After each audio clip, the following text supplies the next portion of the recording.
গ্রামেগঞ্জে কিছু মানুষ আসে এবং তারা বিশেষ কিছু গাছের ডালায় ক্যান্সার হয়েছে বলে গাছের মালিকের সাথে কথা বলে তারা কিছু সামান্য অর্থে সেগুলো নিয়ে যায়, আর এখানেই আমরা ঠকে যাই।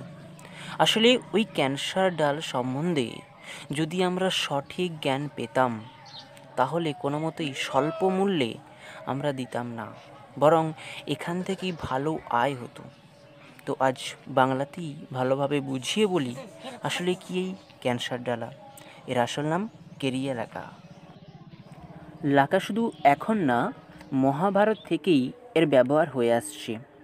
এর ব্যবহার প্রথম দিকে মানুষ তেমন জানতো না, শুধুমাত্র বাসনপত্র অথবা জিনিসপত্র জোড়ার কাজেই ব্যবহার করে থাকতো।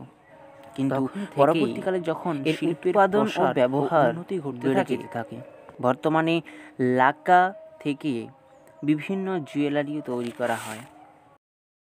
এখন এর উৎপাদন সম্বন্ধে একটু বলি।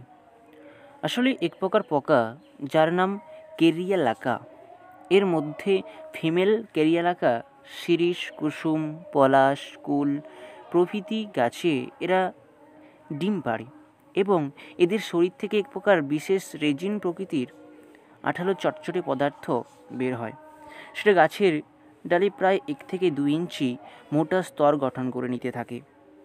এটা মনে রাখতে হবে, শুধুমাত্র ফিমেল পোকা থেকে কিন্তু রেজিন অর্থাৎ ওই ক্যান্সার নামক স্তরটা তৈরি হয়ে থাকে।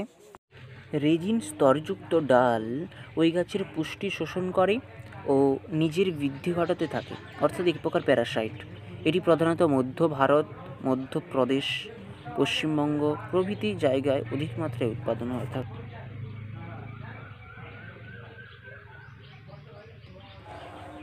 বেনিফিটস অফ এগ্রিকালচার স্ট্যাটাস সম্বন্ধে যদি বলা হয় তাহলে দেখা যায় যে প্রথম দিকে এই চাষ গৌণ হিসাবে পরিলক্ষিত হতো, কিন্তু পরবর্তীকালে এর চাষ মুখ্য হিসাবে পরিলক্ষিত হয়।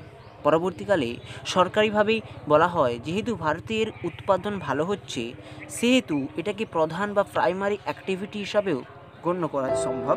আসলে প্রথম দিকে এত শিল্পের প্রসার ঘটতো না, কিন্তু পরবর্তীকালে যখন শিল্পের প্রসার ঘটে, ইনস্টিটিউশনের প্রসার ঘটে, ট্রেনিং সেন্টার হয় এবং সরকারিভাবে আর্থিক সাহায্য পাওয়া যায়, তখন কিন্তু এর চাষবাসের ব্যবস্থা আরও বেশি হয় এবং সেখান থেকেই কিন্তু আমাদের ভারতবর্ষের আর্থিক অবস্থা এখান থেকেও অনেকটা